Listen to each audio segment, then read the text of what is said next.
Ilha da Trindade, Brasil, 16 de janeiro de 58. Anolaima, Colômbia, 4 de julho de 69. Arequipa, Peru, 11 de abril de 80.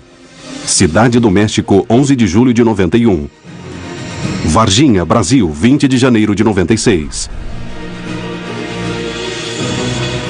Cidade do México, 6 de agosto de 97. Bogotá, Colômbia, 2001. Ituzaingó, Argentina. A cada ano, os casos de avistamentos de OVNIs aumentam. Cada vez mais pessoas são testemunhas desse tipo de fenômenos. Não temos respostas, mas esta é a hora de encontrá-las. 6 de agosto de 97.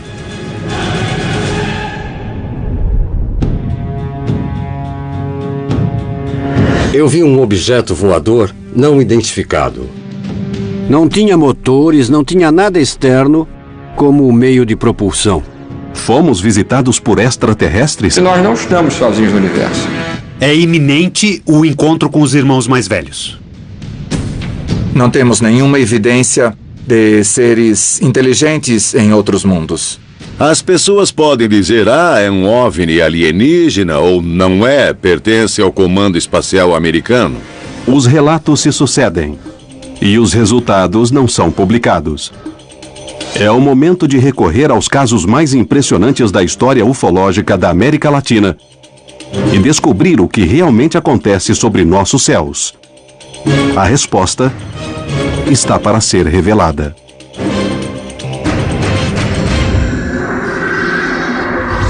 Contato extraterrestre.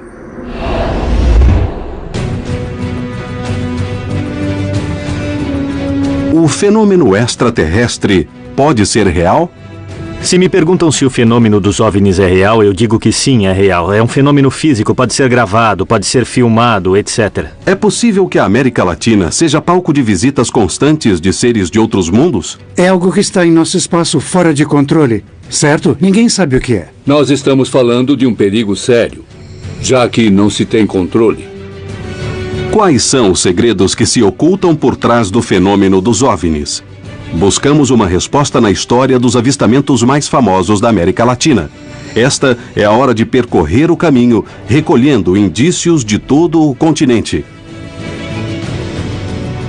Buscando coincidências e analisando os casos. Este é o momento de armar um quebra-cabeças que nunca foi posto sobre a mesa. É a hora de conhecer a verdade sobre o que ocorre nos céus da América Latina. Podem existir respostas no passado. Os primeiros povos do continente conviviam com seres de outros mundos?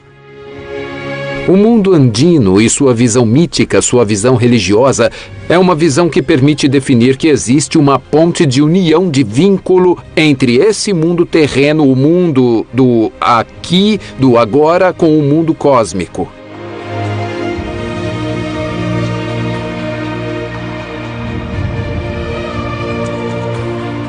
Existe uma série de elementos, como os chamados petróglifos, ou alguns elementos em pedra, mas se os analisarmos no contexto, podemos perceber que essas sociedades tinham uma estreita relação com as constelações e com o mundo das estrelas.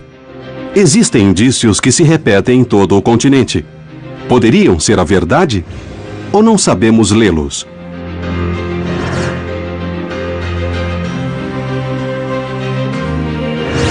Desde o suposto astronauta alado na cidade maia de Palenque, no México, até as inexplicáveis figuras do deserto de Nazca, no Peru, as pistas se espalham por todo o continente e ampliam as dúvidas dos pesquisadores. Fica muito difícil para estabelecer essa relação entre extraterrestres e as mais antigas civilizações. No entanto, existem algumas questões que deveriam ser analisadas mais profundamente. O conhecimento dos maias, em especial, excede qualquer explicação convencional. Ou foi herdado de outra civilização que desconhecemos, muito antiga na Terra, ou então é um conhecimento que vem de fora. Essas capacidades não temos de ser egoístas e pensar que vieram de qualquer outro lugar. Existem indícios em todas as culturas latino-americanas.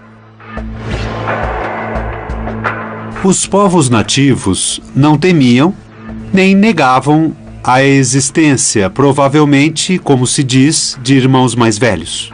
É no passado que se encontram os primeiros indícios de contato extraterrestre. Não há dúvida de que um dos grandes enigmas que a humanidade tem é saber se há vida em outros mundos.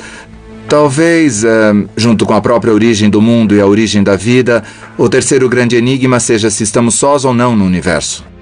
Não podemos negar todas essas coisas, nem fechar os olhos e pensar que não existem. Temos que estudá-las. E temos também que criar uma política de governo, porém não como um país, mas como humanidade. Quer dizer, para fora, uma exopolítica. Exopolítica é uma nova ciência. É uma ciência das relações entre as civilizações inteligentes do universo. Todas as interações que tivemos com outras civilizações, e há documentos de que existem múltiplas civilizações visitando a Terra agora. Todos nós somos afetados pela exopolítica.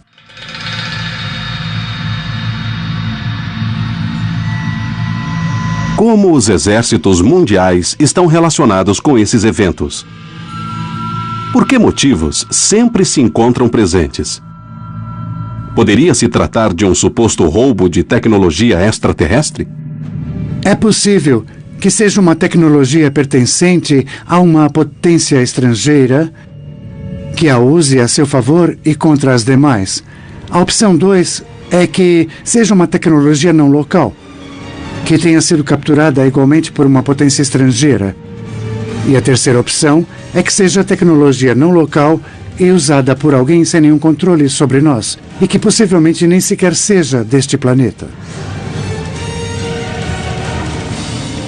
Ex-agentes, pesquisadores e pessoas que parecem dispor de informações importantes falam sobre isso a quem queira escutá-los. Será que isso pode ser verdade?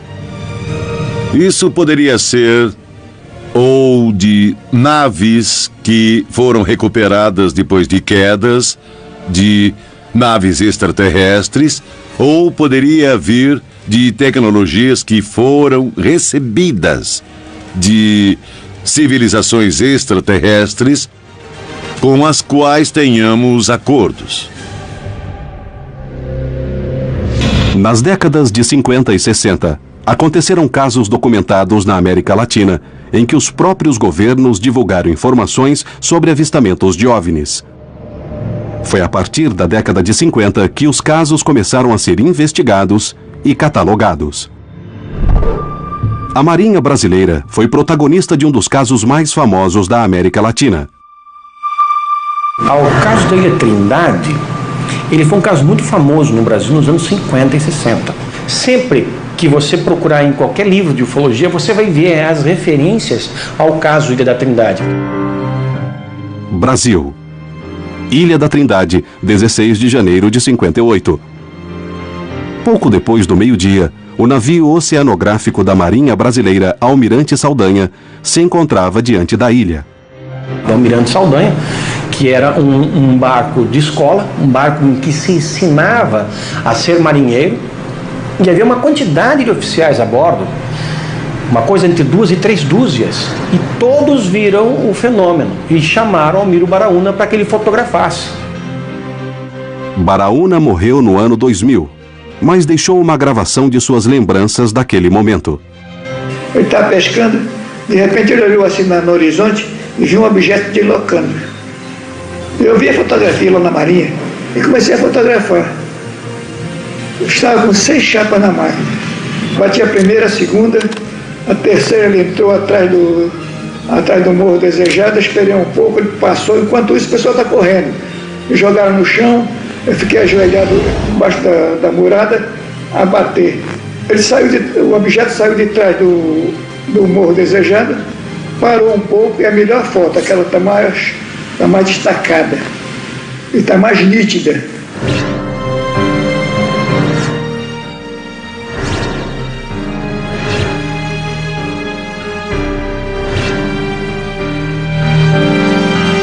As fotos foram reveladas no próprio navio, sob a supervisão do comandante. não havia como serem fraudadas. E ele chegou, apesar de todo o nervosismo que tomou conta da tripulação e dele mesmo naquele momento, ele conseguiu acionar por 6 vezes a câmera fotográfica tentando documentar o UFO. Ele obteve a certeza que pelo menos em 4 oportunidades das 6 tentativas ele havia conseguido fotografar em diferentes posições aquele objeto não identificado. E quando as fotos foram reveladas e mostradas para os oficiais que ali estavam, todos concordaram que o que estava na foto era exatamente aquilo que foi visto minutos antes. Rapidamente a notícia veio a público e a Marinha decidiu realizar uma investigação do caso. Não só as fotos foram analisadas, periciadas, mas os testemunhos colhidos, analisados, e o próprio Baraúna foi chamado várias vezes. O avistamento da Ilha da Trindade foi tão importante que o Congresso levou ao Poder Executivo um pedido de informações que teve de ser respondido pelo então presidente Juscelino Kubitschek. O presidente na época era Juscelino Kubitschek e ele tomou conhecimento das fotografias.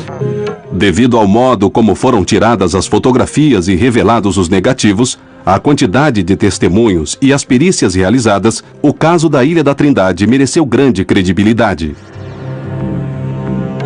É uma coisa totalmente invulgar dentro e singular dentro da história da ufologia mundial. Não conheço nenhum outro caso em que algo parecido tenha se repetido nem de perto. Porém, será que era realmente uma nave de outro planeta? Poderia ser um truque de fotografia? Poderia se tratar de um tipo de avião experimental? As testemunhas confirmaram o que viram. Entretanto, não foi possível reunir mais provas, além das fotografias tiradas e reveladas no navio. Eu sou um ufólogo que não acho que, para aceitarmos a existência de UFOs, precisamos necessariamente achar que UFOs sejam naves extraterrestres. A ciência ainda não conseguiu comprovar sequer a vida microscópica em outro planeta. Recentemente, alguém tentou alegar que as fotos são fraude. O fato é que ninguém conseguiu até agora dizer o caso da Trindade é fraude. E ninguém vai conseguir. Não há mais o que se provar a respeito dessa ocorrência. Ela já está suficientemente comprovada.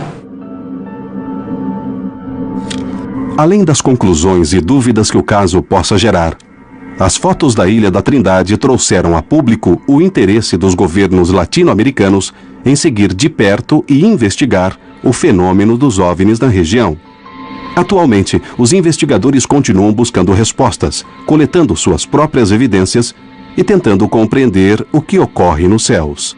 95% são casos que se podem explicar perfeitamente bem. Casos ópticos, meteorológicos, fenômenos aeroespaciais, tecnologia espacial e militar não divulgada. E em relação aos outros 5% inexplicáveis, sim, temos visto casos que não têm explicação óptica, nem meteorológica, nem militar. Não podemos nos fechar e nos cegar diante da possibilidade de que, por trás de todas essas histórias, possa ter uma pepita de ouro. O que ocorre é que, se estamos dispostos a acreditar, então, como fazemos para diferenciar aquilo que é potencialmente valioso daquilo que é mentira, ficção, meteorologia? Cabe a nós, então, ir buscar uma resposta para esses 5%. E certamente a metade vai ter uma resposta e a outra metade não vai ter. Devemos buscar as respostas no presente. Devemos armar nosso quebra-cabeças para descobrir se a América Latina recebeu visitas de outros mundos. Na antiguidade, os indícios são pelo menos perturbadores. No entanto, é nos séculos 20 e 21 que se encontram as provas mais surpreendentes.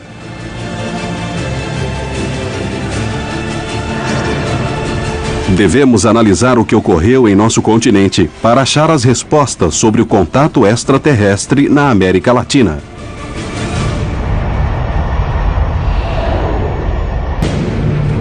O que são realmente as luzes que se veem em nosso continente?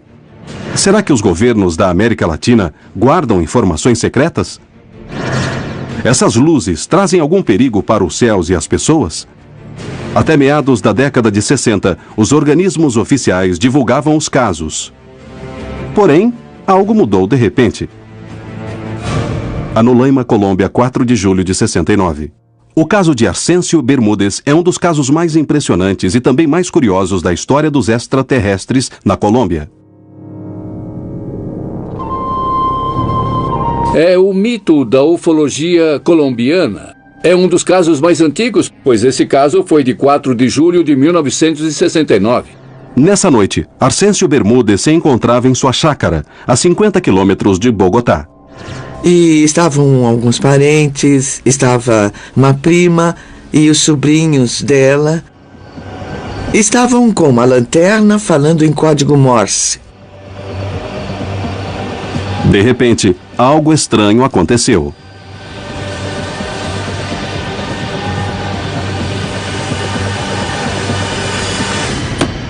Entraram correndo. Ai, meu Deus, é um OVNI que vem para cá.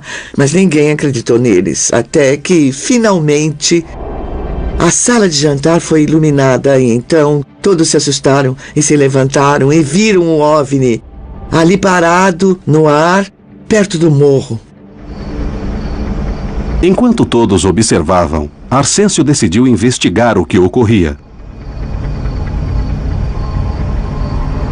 Ficou bem embaixo do objeto e foi iluminado por sua luz. Quando estava a poucos metros dele, o objeto se foi, desapareceu. Ele voltou com uma dor terrível no peito e congelando de frio.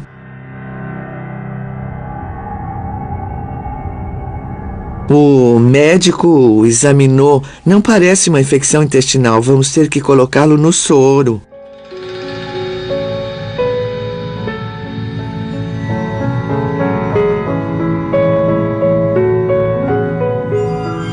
Estava completamente desidratado. E havia como que água em volta do coração que quase não se sentia.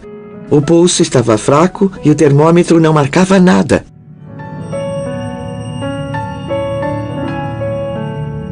O caso não teria maior importância se o Sr. Bermúdez não morresse depois de 4 dias. Vítima de uma enfermidade que foi descrita como algo que tem a ver com os efeitos da radiação.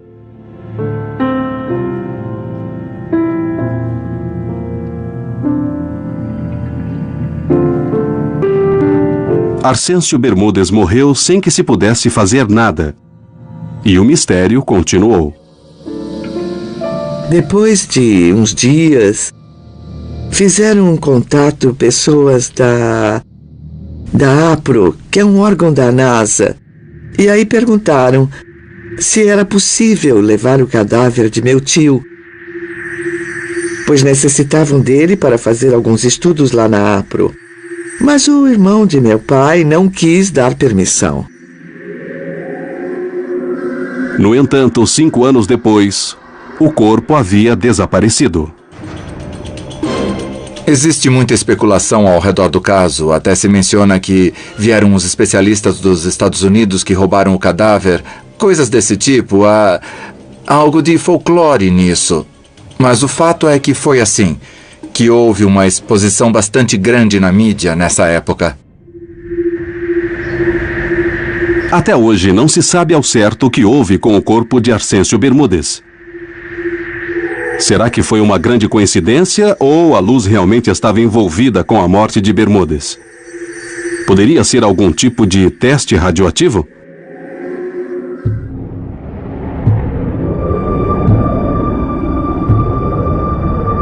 Hoje, a capacidade de análise para descobrir o que voa nos céus da América Latina aumentou muito. Os cientistas atuais podem ter as ferramentas para descobrir a verdade. Existem muitos caçadores que, nas diversas cidades do continente, olham para os céus para obter provas e buscar respostas.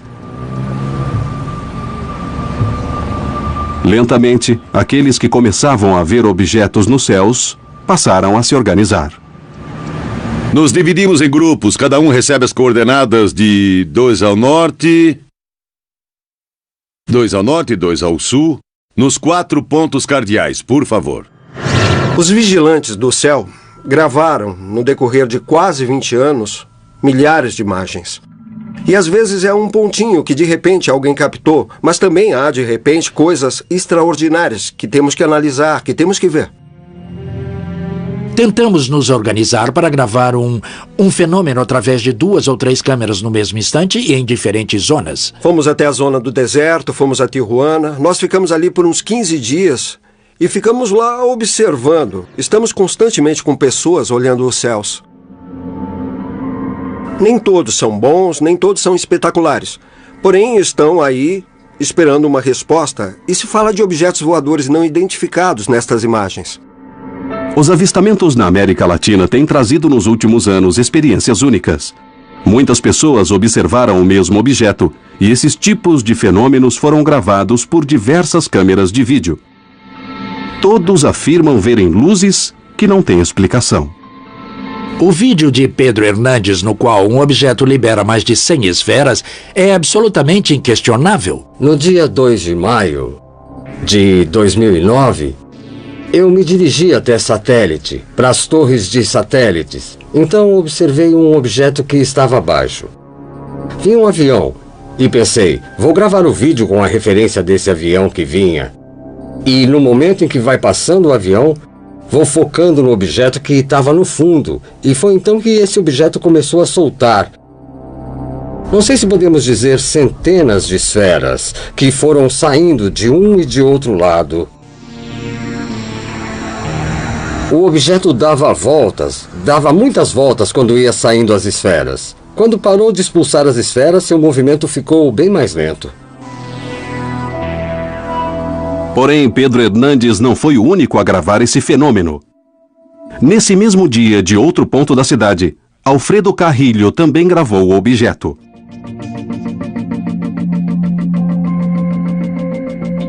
Eu estava praticando e gravando a entrada dos aviões que passam pelo corredor de São Mateu. E quando estava gravando um avião KLM que vinha da Holanda, eu percebi a existência de um objeto escuro que estava pairando. Esse objeto começou a expulsar esferas para os 2 lados. E depois os objetos sumiram. Tentei segui-los, mas como nesse dia o sol estava na frente, não consegui continuar filmando.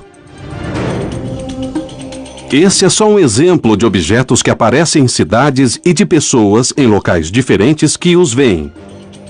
Porém, a pergunta continua: o que são eles? O que é esse objeto que libera esferas pequenas? É uma nave extraterrestre? É um experimento militar? Só podemos afirmar que se trata de um OVNI.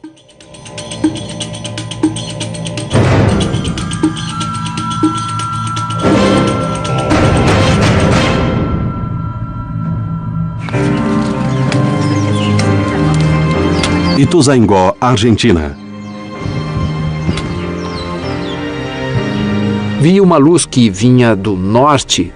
Daí eu peguei minha câmera e comecei a filmar. Ele começou a crescer mais. Até que, ele parou no que seria a minha vertical. Não parecia se deslocar por meios convencionais. A primeira coisa que vi foi uma esfera, e se notava que não era a estação espacial, não era nada raro, nem um avião, porque se notava o núcleo de cor rosa. Logo vi que fez uma aceleração para a minha esquerda. Aí então eu já não tive mais dúvidas de que não era um avião, de que não era um satélite qualquer coisa, porque nenhum satélite, nenhum avião dá uma acelerada rápida e depois freia. Surpreendentemente, essa região está sendo protagonista de inúmeros avistamentos. 3 esferas de grande tamanho iam se movendo muito devagar. É uma coisa que provoca uma sensação de euforia, medo também pode ser um pouco. E aparecem muitas perguntas na cabeça. O que continuei vendo era uma esfera que se deslocava muito lentamente nos céus, que tinha um comportamento anômalo no sentido de que começava a pulsar e desaparecia. A imprensa e os pesquisadores perguntam o que está ocorrendo. A questão é: do que se trata isso? Serão naves terrestres? Serão naves extraterrestres? São naves? Se trata de portais interdimensionais? Há toda uma variedade de teorias e de possibilidades que não faltam. Toda esta zona, por estar rodeada e por ser um centro de bases, é um ponto central desse fenômeno. A mim, pessoalmente, o que mais interessa é o que está acontecendo. Como estamos nos unindo nessa investigação e como começamos a pensar juntos, não é mesmo? As experiências se dividem entre as que têm centenas de testemunhas e outras que são individuais. Muitas vezes, essas experiências individuais parecem ter a chave para compreender de alguma maneira se esses objetos tentam se comunicar. Foi assim que aconteceu com Aziz, que mora em Lima, a capital do Peru.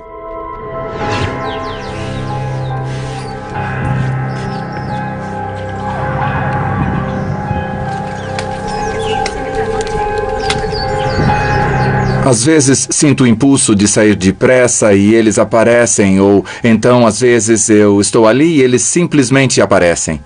Eles começaram a permitir que eu passe a filmá-los. Finalmente eles me pediram que começasse a divulgar as informações. Tenho mais de 20 horas de filmagens de contatos. Na Ilha da Trindade, as provas estiveram visíveis. Em Anolaima, o caso de Bermúdez não teve uma explicação. Será que realmente roubaram seu corpo? Por que ele morreu? Não se tem respostas. Porém, nos anos seguintes, outros casos continuaram a expor provas surpreendentes e sem explicação.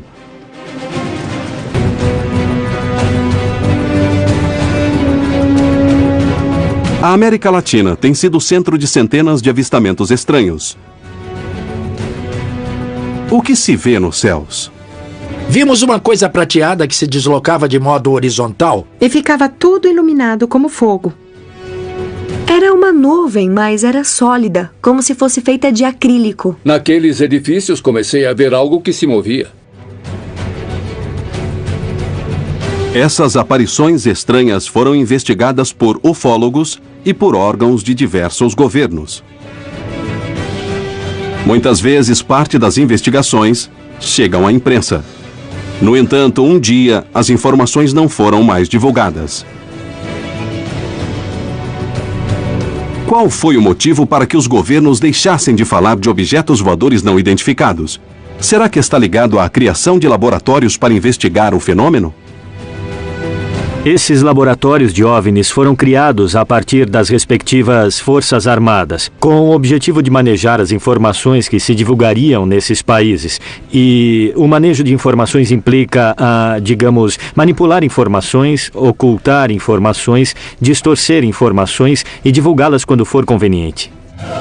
Sempre houve um cuidado muito grande no início, pelo menos da ufologia brasileira, de um processo de intercâmbio de informações entre a área militar e a civil, coisa que depois, infelizmente, durante décadas foi eliminada, esse tipo de colaboração. No tempo em que estive em serviço, uma das coisas que tive de fazer foi criar, planejar e operar o Laboratório de Investigação de Fenômenos Aéreos Anômalos. Foi uma preocupação que a Força Aérea teve, porque nessa época havia muita atividade e muitos relatos de avistamentos.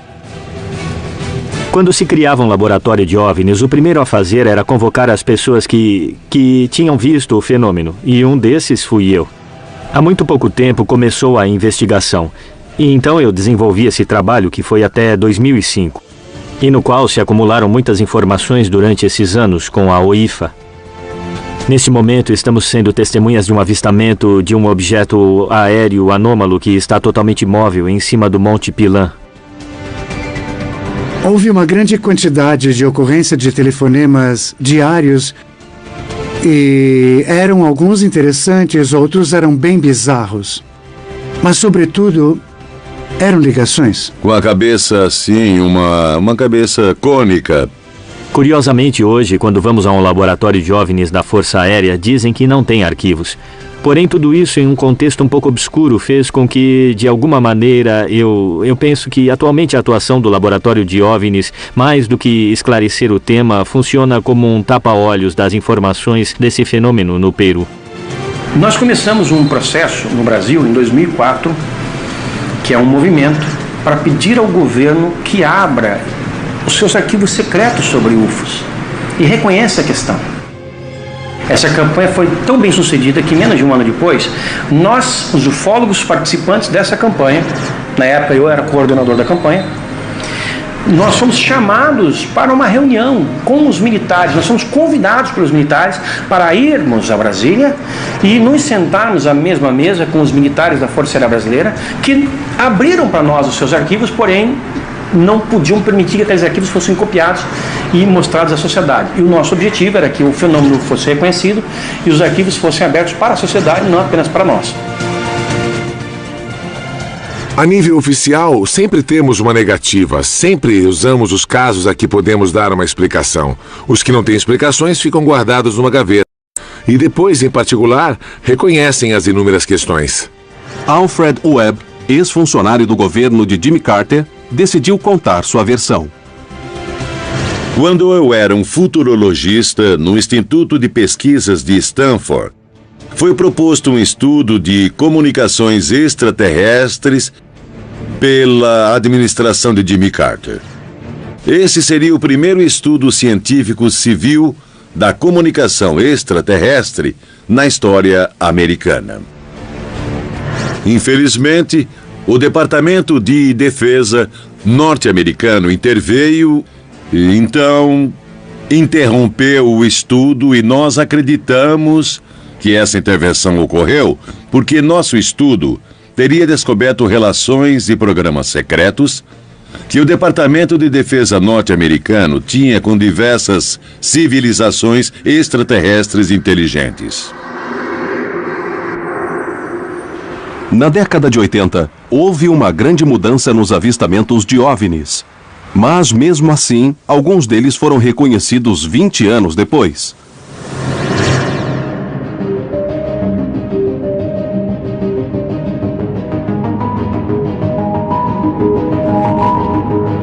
Arequipa, Peru, 11 de abril de 80. Na base aérea La Joya, no sul do Peru, mais de 2.000 militares avistaram o que parecia ser um balão. Os oficiais pensaram que podia ser um balão que estava ali para espionar as novas armas. Havia 1.800 testemunhas que estavam atentas à manobra. Estive lá e estiveram 2.000 pessoas também. Nesse dia me encontrava no esquadrão aéreo desde as 4:30 da manhã esperando o trabalho com os militares. E chegou a ordem de comando para derrubar um balão que estava no final do campo e que brilhava um pouco com o reflexo do sol.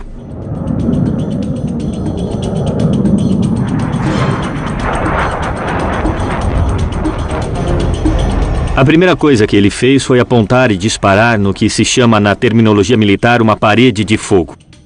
Soltei uma rajada longa de 34 tiros. Eu esperava ver esse globo destruído e não aconteceu. Ele viu que os impactos eram como espetar um alfinete numa gelatina, não? Não acontecia nada.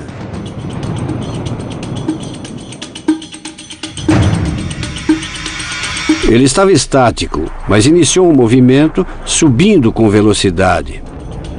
Como eu estava com boa velocidade em descida, o que fiz foi conectar a pós-combustão de meu avião e comecei a segui-lo. Inicialmente o objeto estava a 600 metros de altura e chegou a 11.000 metros. Eu o persegui a 900 km por hora. Não podia alcançá-lo, mas ele também não se afastava mais. O objeto fez uma coisa que viola a lei da física. Parou de repente. Me esquivei, voltei a tomar posição de pontaria e quando estava ainda chegando na distância de disparo dos canhões, cerca de 200 metros, o objeto que estava parado fez uma subida repentina de uns 1.000 metros e meu avião ficou sem possibilidade de disparar. Ele me evitou.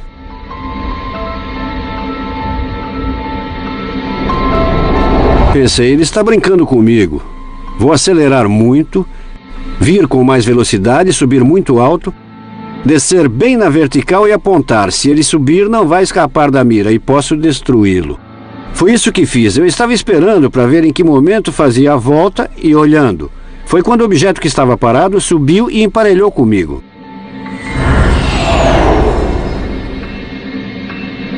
Aí acendeu minha luz indicadora de baixo nível de combustível, porque havia estado todos esses minutos com a pós-combustão ligada e consumindo muito combustível. Então já não me mantive a 900 metros para disparar, mas me aproximei a uma distância de 100 metros. Aí tive uma surpresa ao observá-lo detidamente. Vi que realmente era como um balão atmosférico, porém toda a parte da cúpula era achatada. Este é o desenho que Santa Maria fez depois de olhar o objeto. Então informei a torre de controle. Estou voltando por causa de combustível.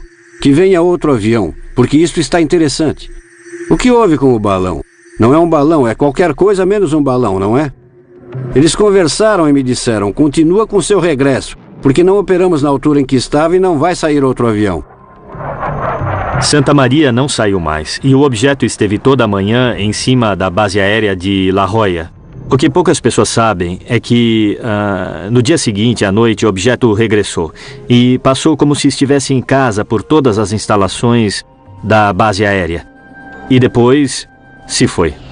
Depois do evento, a Força Aérea pediu a todas as testemunhas que guardassem segredo absoluto sobre o episódio.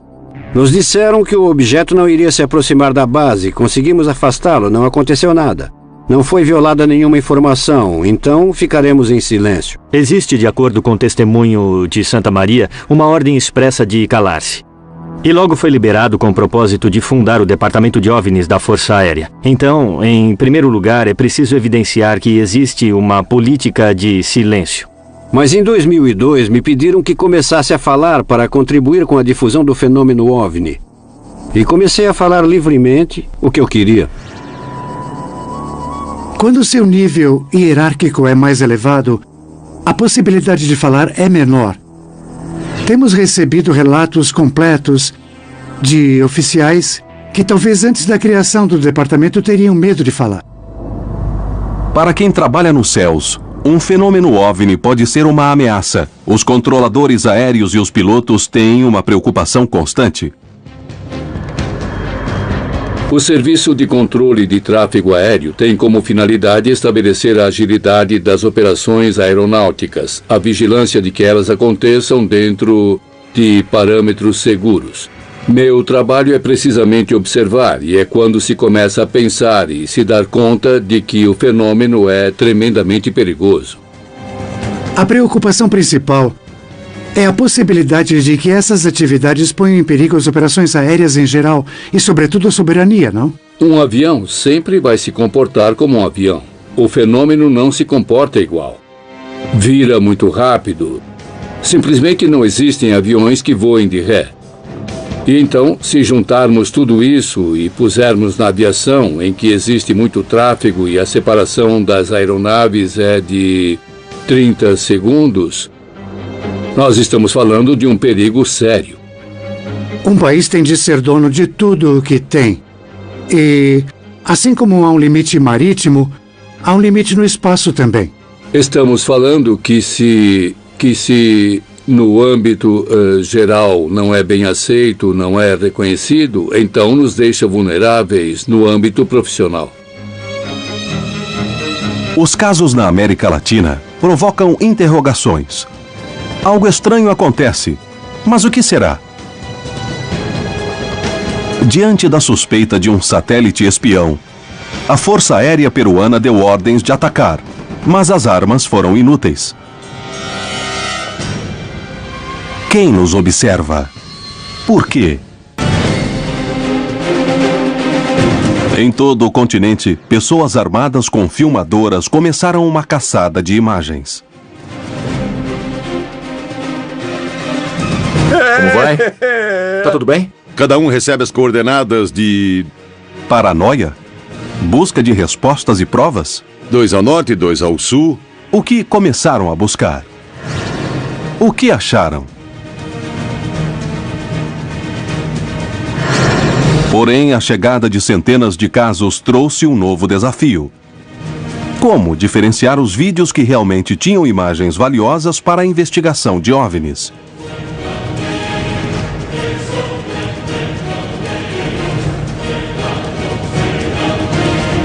Na década de 90, o fenômeno OVNI teve um aumento de casos e de investigações no México, Tudo começou quando, durante um eclipse, os céus foram observados de outra maneira. Em 11 de julho de 1991, ocorreu um eclipse da série Saros, no México. Foi um eclipse de 6 minutos e 54 segundos. Foi um dos mais longos e nós tínhamos uma informação de que havia uma profecia dos maias que foi escrita no Código Dresner e onde se dizia que nesse dia voltariam os senhores das estrelas. Nesse dia, olhavam para os céus observando o eclipse, quando alguns objetos começaram a aparecer. Foi a partir desse eclipse que começaram a ocorrer uma grande quantidade de avistamentos e surgiu interesse no México em acompanhá-los e saber o que era que estava sobrevoando as grandes cidades. Desde o eclipse solar de 1991 tivemos um grande impulso. Nos demos conta de que havia um grupo, uma nova geração de jovens e todos estavam impressionados com aquilo que estávamos vendo. Cada vez mais pessoas levantavam suas filmadoras para os céus em busca de provas para os vídeos extraterrestres. Depois do eclipse, um fato natural reforçaria o interesse dos mexicanos por olhar os céus. 21 de dezembro de 94. A 55 quilômetros da cidade do México situa-se o vulcão Popocatépetl. Esse é o vulcão em atividade mais próximo da capital do país, o que o converte em um dos mais perigosos do planeta.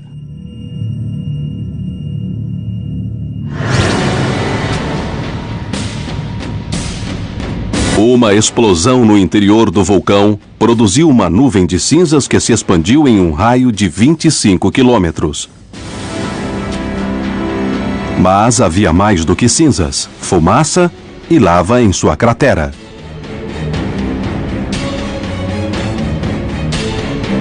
Minha esposa me perguntou, você viu o que há no vulcão? Parecem moscas ou alguma coisa assim?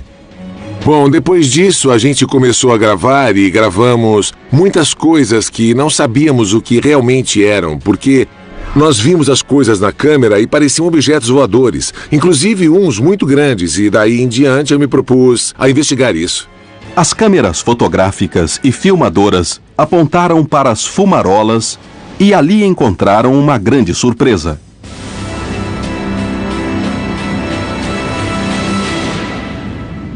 Eu vi alguma coisa que entrava na cratera do vulcão. Como assim? Alguma coisa que entrava na cratera do vulcão? Sim, se olhar as imagens, efetivamente foi captado isso. Os avistamentos no vulcão Popocatépetl converteram-se em um dos fenômenos de OVNIs com mais questões em toda a América Latina nos últimos 20 anos.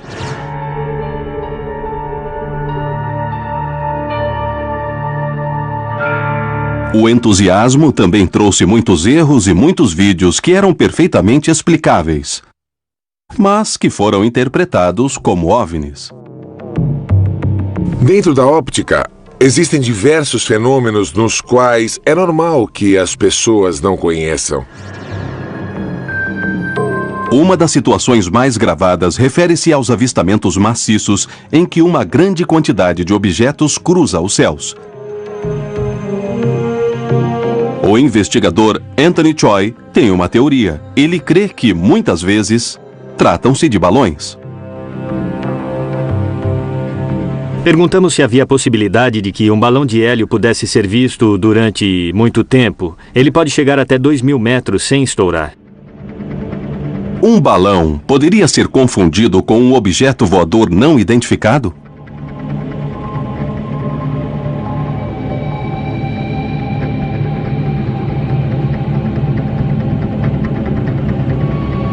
Quando se soltam balões, as pessoas se confundem pensando que é um OVNI, quando realmente é por não saber que alguém em algum lugar soltou um balão.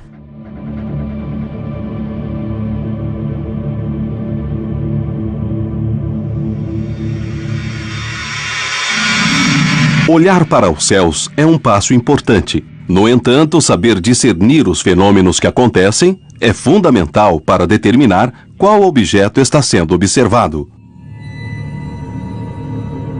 Geralmente confundem muito o brilho bastante excepcional dos planetas quando estão no horizonte. Centelhas, meteoritos e cometas e também satélites.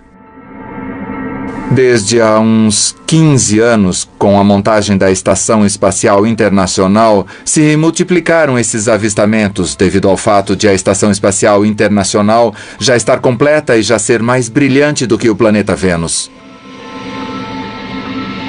Nas serras temos muitos eventos ao amanhecer e ao entardecer, porque tanto o Sol, a Lua e alguns brilhos muito intensos se refletem nos picos nevados. E em forma de tela se refletem também nas nuvens. E aí existem movimentos bastante interessantes. E quem não está informado crê que são movimentos de naves bastante estranhos. Quando classificamos como OVNI, não significa necessariamente que validamos que seja uma nave de origem extraterrestre. Simplesmente que por falta de dados ou por má informação, não podemos dizer exatamente o que é. Devido à mitologia que foi gerada em torno daqueles objetos que não se pode identificar, permaneceu durante décadas esta ideia de atribuir uma origem extraterrestre a um objeto que não se pode identificar. A criação de órgãos oficiais para investigar as denúncias da população civil revela a importância e o aumento da presença de OVNIs na região e deixa claro que os governos reconhecem que algo está acontecendo nos céus. 11h47 da noite, 9 de setembro de 95. Houve uma aceleração do número de governos que tornaram públicos seus arquivos sobre extraterrestres. Temos agora entre 30 ou 40 governos que tornaram os arquivos públicos e temos organizações de exopolítica em grande parte do mundo. As investigações vêm a público anos depois de serem realizadas. Os especialistas oficiais têm um objetivo. Mas qual é ele? Esclarecer os fenômenos? A quem se reportam? Será que os relatos completos chegarão algum dia à população? O quebra-cabeças está sendo armado. Contatos militares, interesses governamentais, objetos recuperados. Quem está por trás disso? No final da década de 90, aconteceram alguns dos casos mais famosos dos avistamentos de OVNIs em toda a história da América Latina. Centenas de gravações, milhares de testemunhas, situações inexplicáveis. Tudo isso se refere aos avistamentos de OVNIs no mundo todo e, em especial, na América Latina.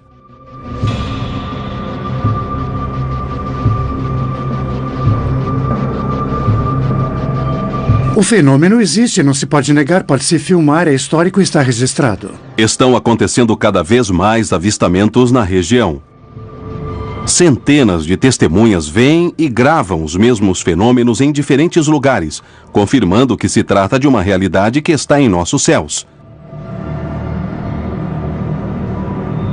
O sigilo dificilmente é evitado pelos investigadores, especialmente quando diferentes órgãos começam a atuar. Quanto maior é o caso, maior é o esforço das pessoas em detratá-lo. Quanto mais impactantes, mais as pessoas se esforçam para derrubar.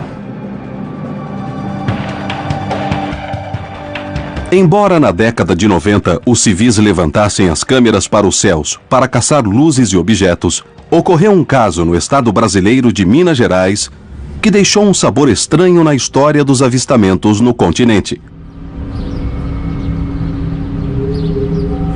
Para alguns, tratou-se do caso mais importante da história. Para outros, foi um exagero. Mas existe uma terceira posição. O caso Varginha segue sendo o segredo militar mais bem guardado do Brasil. 20 de janeiro de 96, cidade de Varginha, Minas Gerais, Brasil.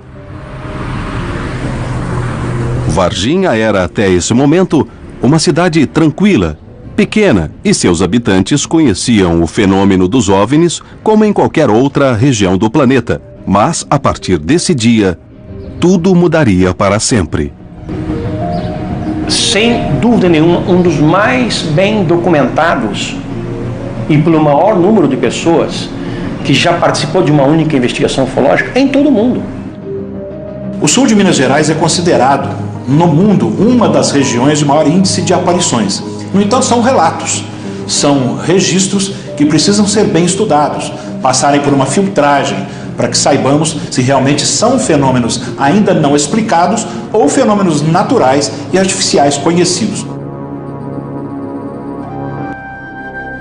Tudo começou quando 3 jovens caminhavam de volta para suas casas.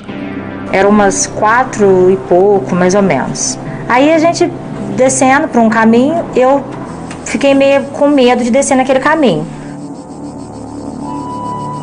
Aí aconteceu da gente, né, avistar lá uma coisa estranha, que eu não sei o que era.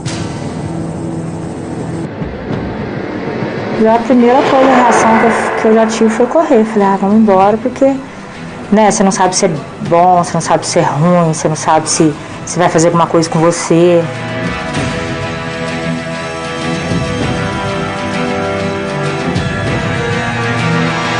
Mas a reação dele não tinha como descrever. Se estava calmo, se estava nervoso, se queria avançar, se queria agredir, nada disso. Ele permaneceu lá e olhou para nós. E nós aqui correndo, claro, né? Porque sem saber o que estava vendo. A coisa estava viva, porque o ser voltou para ela, dirigindo o olhar e a cabeça. Elas, já vendo essa coisa de uma distância inferior, se assustaram profundamente, entraram em pânico e saíram correndo. As 3 fugiram depressa do lugar. A partir desse momento, a notícia correu rapidamente por toda a cidade. Foi divulgado na cidade que 3 garotas haviam avistado uma criatura, para elas desconhecida. O que eu vi é que é marrom, dos olhos vermelhos, a pele oleosa, estava agachado, mas não chegou naquilo que eu vi. Elas não estavam muito ligadas em assuntos de ufologia ou de extraterrestres. Falaram que era algo ruim, algo que relacionaram ao demônio, em razão da religiosidade delas e da cultura delas. A história das garotas seria só o começo de um caso muito mais complexo.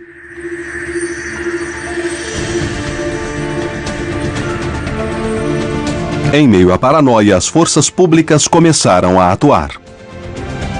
Desceram um barranco, entraram numa mata e capturaram uma das criaturas com uma rede usada para capturar cachorro louco. Depois, na parte da tarde, às 6 da tarde, também consta da história que 2 policiais haviam feito uma segunda captura, que um desses corpos havia passado pelos 2 hospitais da cidade e depois, na manhã seguinte, transferidos para o exército em Três Corações. Enfim, tudo isso consta realmente da história, mas não há nenhuma prova cientificamente aceitável para que nós tenhamos isso como absoluta verdade. Um deles, chamado Marco Lixerese, sentado no banco do passageiro, quase atropelou uma criatura que nós supomos que seja a segunda, a observada pelas meninas, atravessando uma rua. Freia-se o carro, Marco Lixerese sai do carro, entra no mato, captura a criatura com as suas próprias mãos, sem usar luva, sem nenhum tipo de proteção. Ele não tinha sido avisado, ninguém tinha sido avisado da periculosidade que poderia haver nisso. Coloca a criatura no seu colo e dirige para o hospital, que fica no centro de Varginha. Marco Lixerese faleceu cerca de 3 semanas depois de infecção generalizada de septicemia.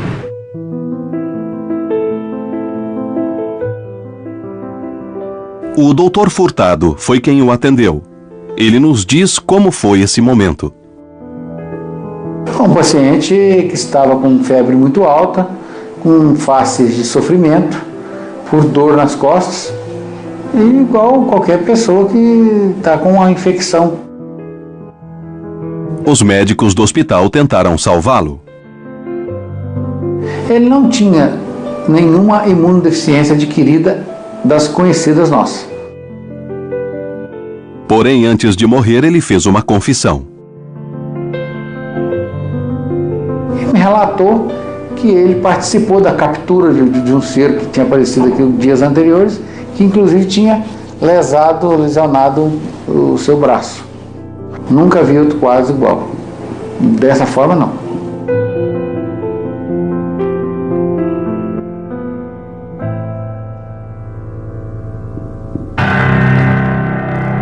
Acredita-se que nesse dia foram capturadas 3 criaturas em Varginha. Nunca mais se soube delas. Alguns vizinhos afirmam ter testemunhado movimentações estranhas durante esses dias. Na segunda-feira, que a gente ficou sabendo, eu estava indo rumo a Fernão Dias, e lá eu avistei 3 caminhões de comboio, né, do Exército de Três Corações. As forças militares negaram o incidente desde o primeiro momento. Esse militar descreveu de maneira detalhada das manobras aparentemente ligadas ao acobertamento, que foram feitas para dissimular, na verdade, que no final das contas envolvia um contato com uma criatura morta, de origem não terrestre. O que realmente aconteceu em Varginha? Afirmar hoje em dia que criaturas foram capturadas pelo Corpo de Bombeiros, pela Polícia Militar e pelo Exército, como consta da história do caso, eu não posso mais fazer esta afirmação enquanto não tiver provas para serem exibidas. Tempos depois, o próprio Exército fez uma declaração pública com uma possível explicação. A conclusão deles de que elas teriam avistado apenas um rapaz da cidade que nasceu com alguns problemas de ordem orgânica e psíquica. Isso é uma conclusão de um dos setores. Houve uma pressão tão forte sobre os militares que, finalmente, na semana seguinte, foi liberado o atestado de óbito do rapaz. Todas as explicações dadas pelos militares eram explicações fugazes. Não restou dúvida de que havia algo extremamente sério sendo acobertado. O caso de Varginha ainda permanece sem explicação. As versões oficiais negam o que afirmam as testemunhas, que mesmo com o passar do tempo, continuam a manter sua versão, sem contradições, como no primeiro dia. Dizer o que realmente foi com segurança é muito difícil, quase impossível. Foram os ufólogos que acabaram por transformar o caso Varginha em algo relacionado às crenças de que seres extraterrestres poderiam ter aparecido aqui e elas teriam avistado. O caso Varginha segue sendo o segredo militar mais bem guardado do Brasil, porque não há nada comparável ao que se passou em Minas Gerais.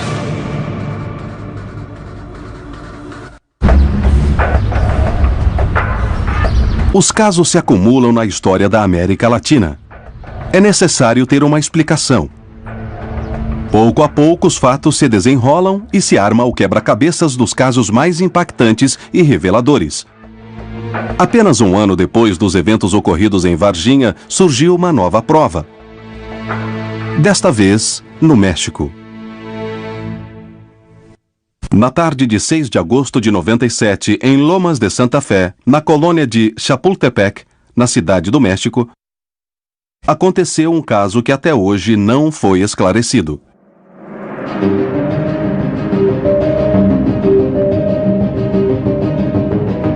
Chegou um vídeo com uma carta anônima, com um nome, porém, falso. Um vídeo que, no primeiro momento, eu pensei que não fosse verdadeiro.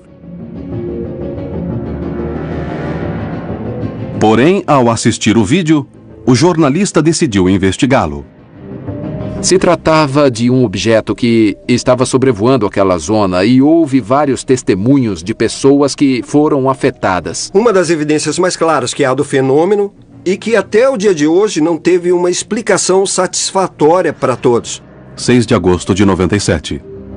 O vídeo foi analisado por diferentes técnicos para confirmar se havia sido alterado ou se a fita era original. A tecnologia que existia naquele momento não permitia que ninguém pudesse ter feito isso. Teria de ser uma pessoa especializada ou pelo menos familiarizada com equipamentos de televisão ou sistemas de digitalização ou de animação para poder fazê-lo. E para quê?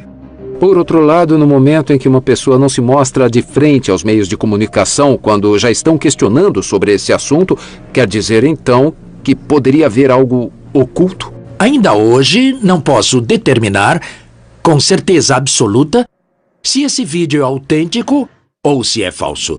Eu o guardei, esperando que algum dia possa ter os elementos, porque de um lado e de outro tenho o suficiente para considerar que é falso, porém também tenho o suficiente para considerar que é autêntico. Essa é toda a verdade do caso do chamado OVNI de Las Lomas. Agora, a tecnologia está influenciando os avistamentos porque fez com que qualquer pessoa possa baixar um vídeo de OVNIs ou possa fazer truques. E aí ela pode dizer, eu vi um OVNI e isso não ser verdade. Temos de investigar porque isso pode ser feito por computador. Será que um OVNI pode ter sobrevoado os céus de Las Lomas sem que praticamente ninguém o tenha visto? Quanto olhamos para os céus? Dia a dia, os casos se multiplicam e a América Latina tem cada vez mais relatos de avistamentos. Alguns deles são falsos, outros são enganos e alguns outros parecem não ter explicação. No ano 2000, as novas tecnologias se aliaram à busca e à investigação dos céus. Foram obtidas imagens que ninguém conseguiu explicar.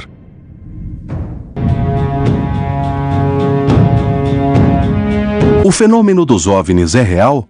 O que são as luzes e os objetos que voam sobre a América Latina? Na história do continente, centenas de casos documentados mostram um caminho. Mas, no entanto, até hoje não existem provas conclusivas sobre a procedência dessas luzes.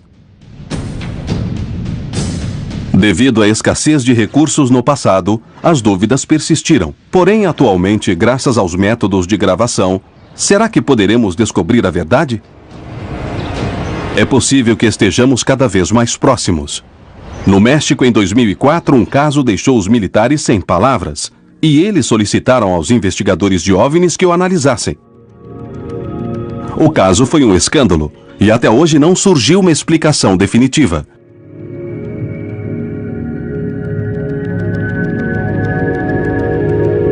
Em 5 de março de 2004, um avião da Força Aérea Mexicana sobrevoava a região de Campeche, no sul do país, investigando atividades ilícitas. Para essa tarefa, faziam gravações com câmeras infravermelhas. Neste vídeo, vemos luzes estranhas que são gravadas em vídeo na modalidade de FLIR, ou seja, infravermelho com câmera FLIR. Os pontos estão aí. Exatamente atrás da nuvem. Está correto. Está à direita da nossa posição, com 17 quilômetros. Veja como se move rápido. Vejo. Quantos quilômetros? A 1 ou 2 quilômetros, não mais. Parece que é um ponto estranho na frente. Sim, há um pontinho na frente. Onde está? Sumiu nas nuvens. Agora há outros. É mesmo, há outros. E vão a uma velocidade alta. São 2, 3, 4, 5, 6, 7, 8 na tela. Por que não se viu o objeto?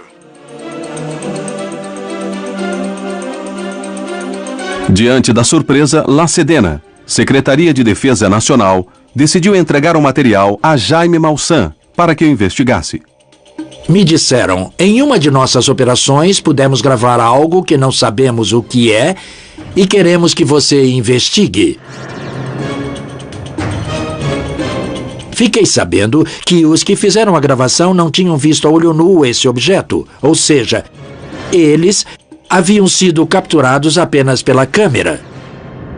O que esperavam que Maussan dissesse?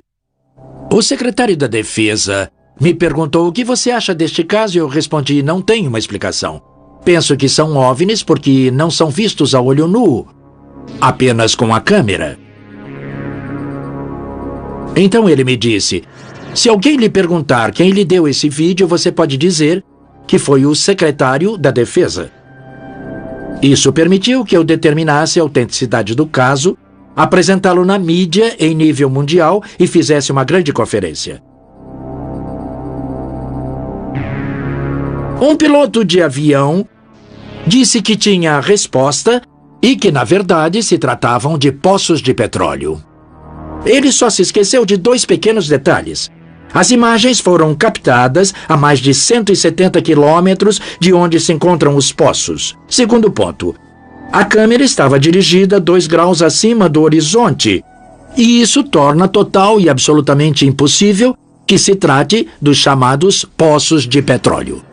Mais uma vez, objetos voadores não identificados relacionados com atividades militares. Entretanto, desta vez o caso veio a público. Não importa qual seja o caso, alguém vai surgir com um argumento pseudocientífico, e então a mídia vai perder o interesse e aí vai terminar a investigação de algo que deveria ser muito importante. A ciência para o ufólogo é uma coisa que tem de se adaptar às pretensões do ufólogo, que está documentado com uma câmera e que, à primeira vista, algo que não se pode identificar já passa a ser uma evidência científica, e, na realidade, não é assim. As evidências que são necessárias à ciência para encontrar uma explicação não existem, são deficientes, são pobres, digamos que se encontram inúmeras limitações que nos impedem de fazer ciência. Vemos à frente, no meio e às 8. Temos também pontinhos a uma... O caso não tem explicação, embora as provas estejam à vista. Vemos também às 9. Quantos quilômetros? O progresso nos trouxe um novo parâmetro. As novas tecnologias de controle podem avistar esses objetos com maior facilidade. Podemos estar a um passo de compreender do que se trata esse fenômeno? Porém, além deste tipo de provas, existem casos em que toda uma população observa o mesmo objeto. Graças aos meios de comunicação, hoje é mais simples relatar acontecimentos e conseguir que muitas pessoas possam testemunhar um mesmo fenômeno.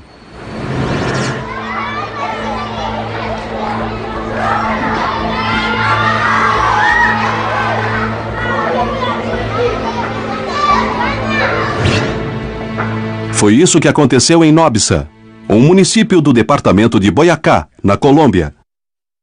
O avistamento de um OVNI não deixou dúvidas entre os vizinhos que foram testemunhas. Marcianos nos céus boiacenses.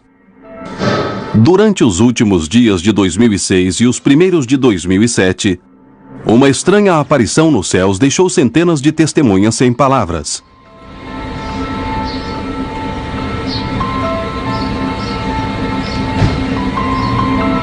Às 2:30 da tarde, apareceu um elemento muito brilhante, parecia uma estrela.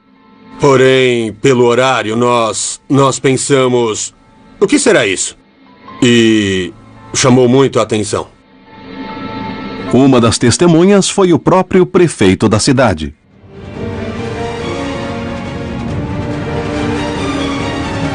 Era um dia muito agradável porque era um domingo e estava na minha casa.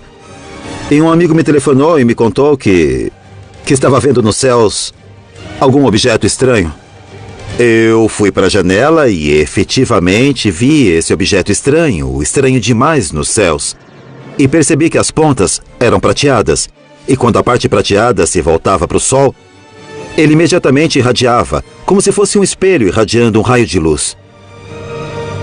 Esse fenômeno durou mais de 2 horas e foi visto de outros pontos do município. E depois começou a se mexer lentamente.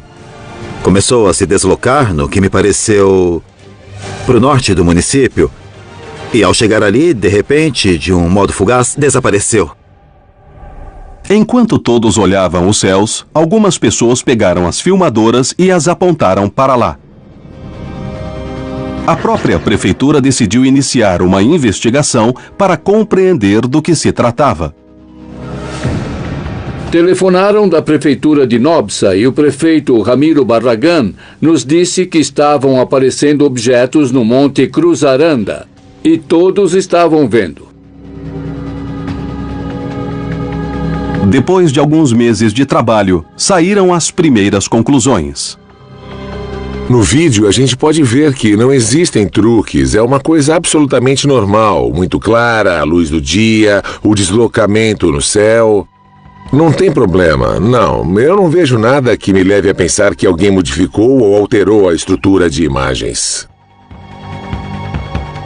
As pessoas diziam que era uma sonda, que era um satélite. A partir da publicidade exacerbada de um caso ou de uma pessoa que afirma ter evidências, provas da presença de OVNIs em seu bairro, ocorre um fenômeno de cunho social em torno dessa pessoa, né? Contagia todo mundo. E as pessoas começam a contar a outras pessoas, que contam a outras pessoas e começa a criar uma visão coletiva. Podemos contar com o que os próprios sentidos nos permitem ver. Agora, quem me garante que, de fato, realmente esses sentidos estejam refletindo o que é a realidade? Até hoje, é impossível saber o que ocorreu nas montanhas de Boyacá. Terá sido histeria coletiva? É possível que todos tenham visto algo que não existia? O mais surpreendente foi descobrir que essa não foi nem a primeira nem a última vez em que luzes estranhas foram vistas nos céus de Nobsa.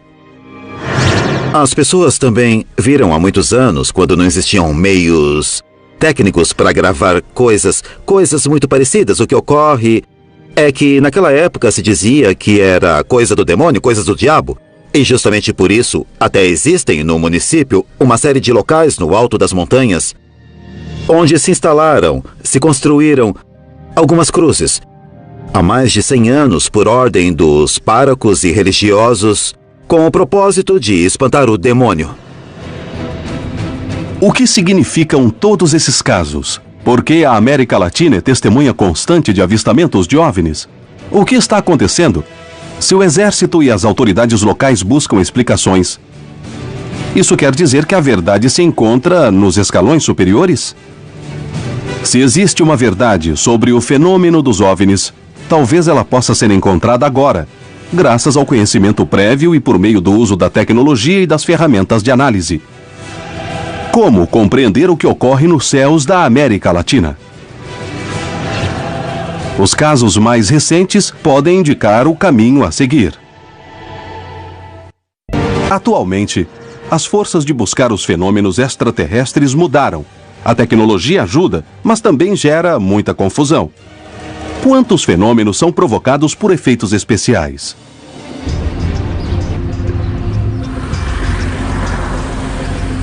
Bom, veja, este é o OVNI mais emblemático, um dos mais emblemáticos dos que vou lhe mostrar.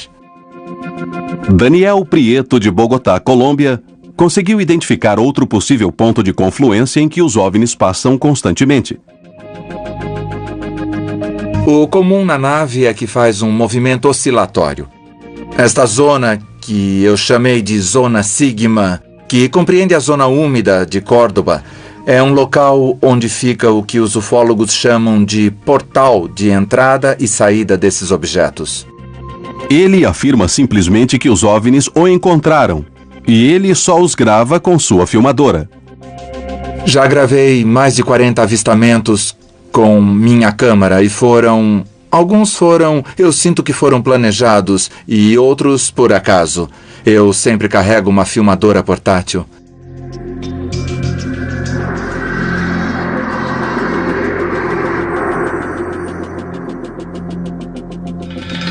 Claro que ficamos muito nervosos com a pressão do momento, mas aqui você o vê levitando.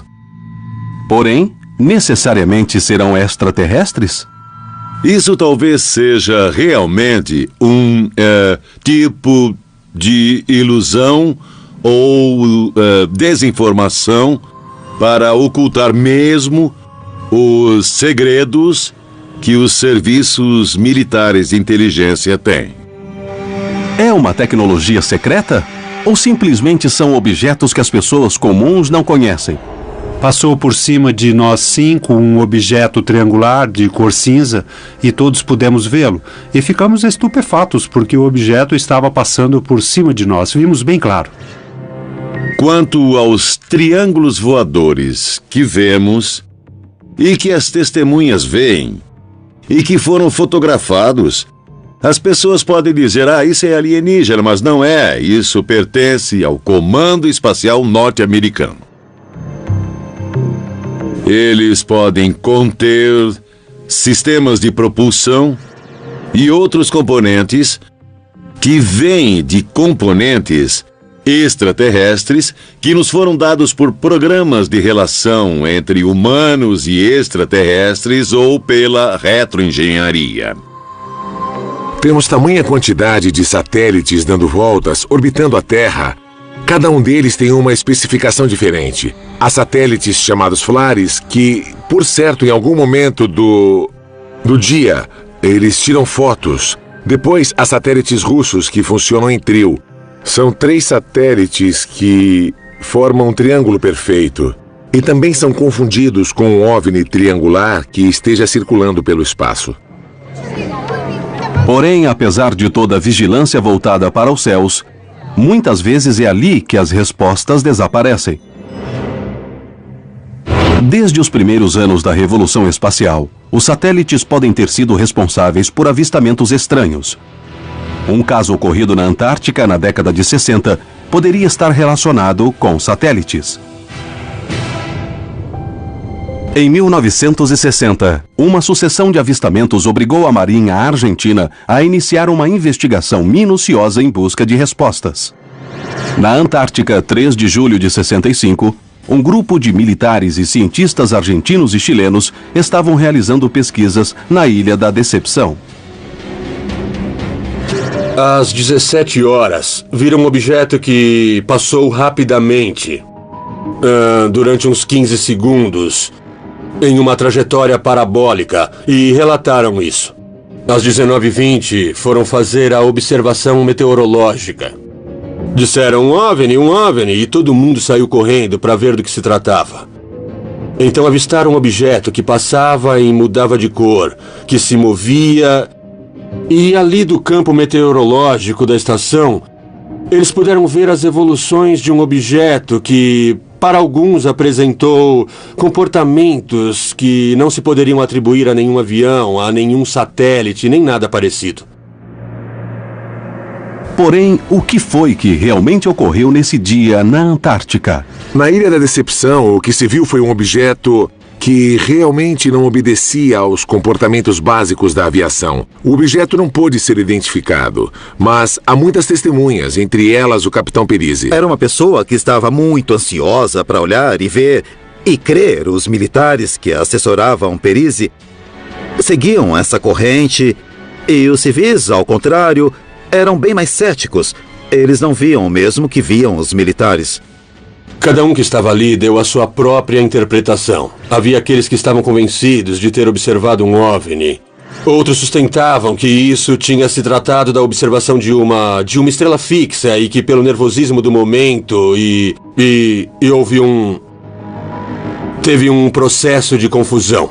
A Marinha tomou o depoimento de todas as testemunhas. A existência desses formulários sigilosos do Serviço de Inteligência Naval é um sinal claro de que o fenômeno de OVNIs era uma de suas preocupações, mesmo antes dos avistamentos na ilha. O Estado argentino, neste caso a Secretaria da Marinha, emitiu um comunicado oficial reconhecendo a observação de objetos voadores não identificados na Antártica Argentina. O objeto voador no sul. A Marinha, no princípio, teve uma atitude muito aberta em relação ao tema, mas logo depois pediu sigilo em determinado momento, porque a imprensa havia exagerado a situação.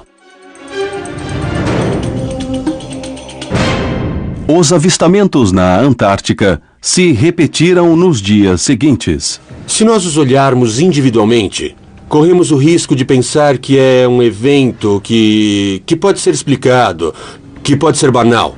Porém, se o vemos em conjunto, percebemos que não pode acontecer tudo isso e tão seguido e nesse mesmo lugar. O que eram essas luzes? Por que estavam sobre a Antártica? O que buscavam? O fato admitido por cientistas e militares abriu um novo caminho nas investigações de OVNIs no sul do continente. Teve vários cientistas que apresentaram uma hipótese de que tinham confundido essas luzes na base naval com um satélite, o satélite Echo 2. Nunca foi possível determinar exatamente o que aconteceu na ilha. Perise e seus homens estavam seguros de terem visto um OVNI. Me disseram, tem alguma coisa lá fora que não é normal. Venham ver. E aí nós testemunhamos as evoluções de um OVNI. Porém, se houve alguma conclusão oficial, ela nunca foi publicada. O caso da Ilha da Decepção é um mistério até hoje. A qualidade das testemunhas e as investigações da Marinha levantaram hipóteses. Poderia ter se tratado de um satélite, mas ninguém conseguiu provar isso. Um achado mais atual poderia alterar a expectativa de contato extraterrestre na América Latina. Existe a possibilidade de que a múmia de Andaualilhas tenha a chave dos contatos extraterrestres. Um corpo mumificado encontrado em 2009 poderia ser a chave para decifrar este enigma. Se chama Waiki porque em Quechua quer dizer irmão. Que segredos guarda a múmia Andaualilhas? Descobri muitas coisas nos distritos Huaros e Andaualilhas. Foi lá que encontrei a tumba que já havia sido violada. O corpo achado nas cercanias de Cusco confundiu os antropólogos. Com 50 centímetros de circunferência, moleira aberta como a de um bebê, dentes de adulto e forma estranha de crânio, ele não se parece com um ser humano. A cronologia não existe entre a fontanela que está aberta e se fecha com 1 ano e a dentição de adulto. O Waiki, à primeira vista, não tem fisionomia humana. Poderia ser um cadáver extraterrestre? A morfologia da múmia se assemelha incrivelmente às descrições que muitos contatados fazem sobre os supostos seres de outros mundos.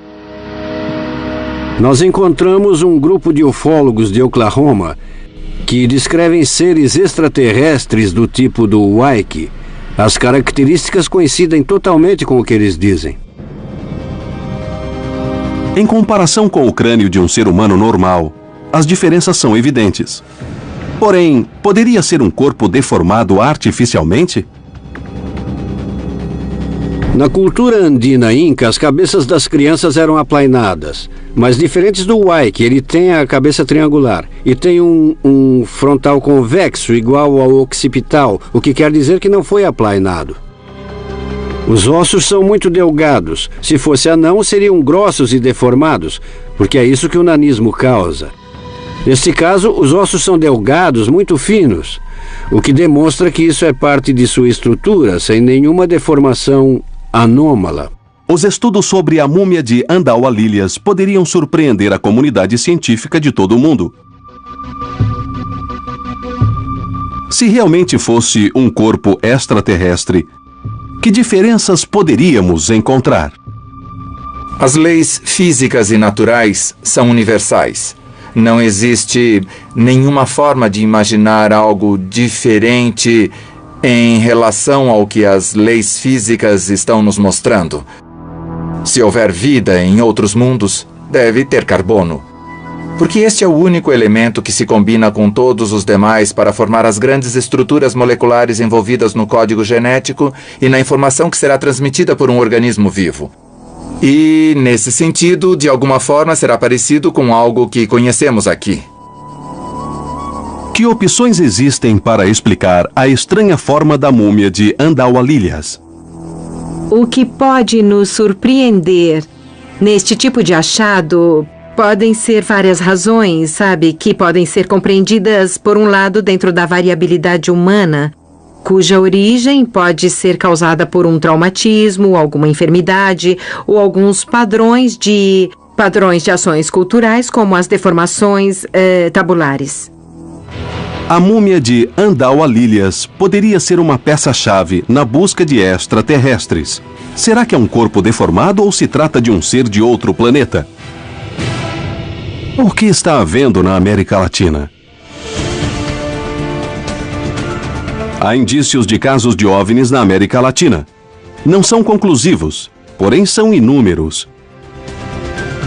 De norte a sul, de leste a oeste, os avistamentos se multiplicam. Alguns se repetem, outros são extremamente diferentes.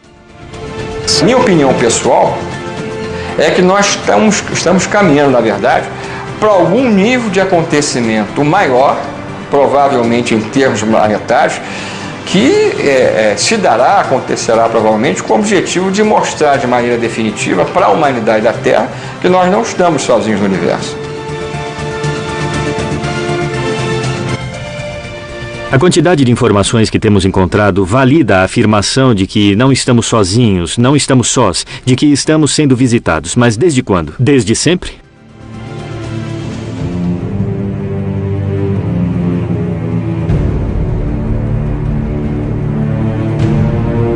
O ser humano busca respostas através da fé, visto que ela corresponde integralmente a tudo através da ciência, do conhecimento, do empírico. Me parece que é importante perguntar-se. O que me parece arriscado é, a partir de algo que os nossos sentidos percebem, inventar respostas que me parecem ser intelectualmente muito acrobáticas e muito pessoais.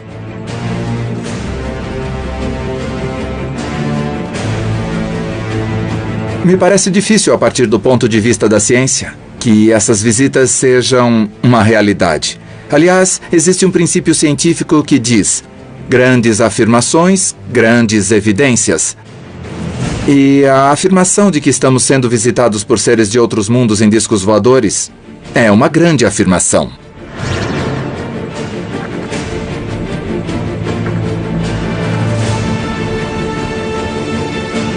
Isto é algo que envolve toda a humanidade.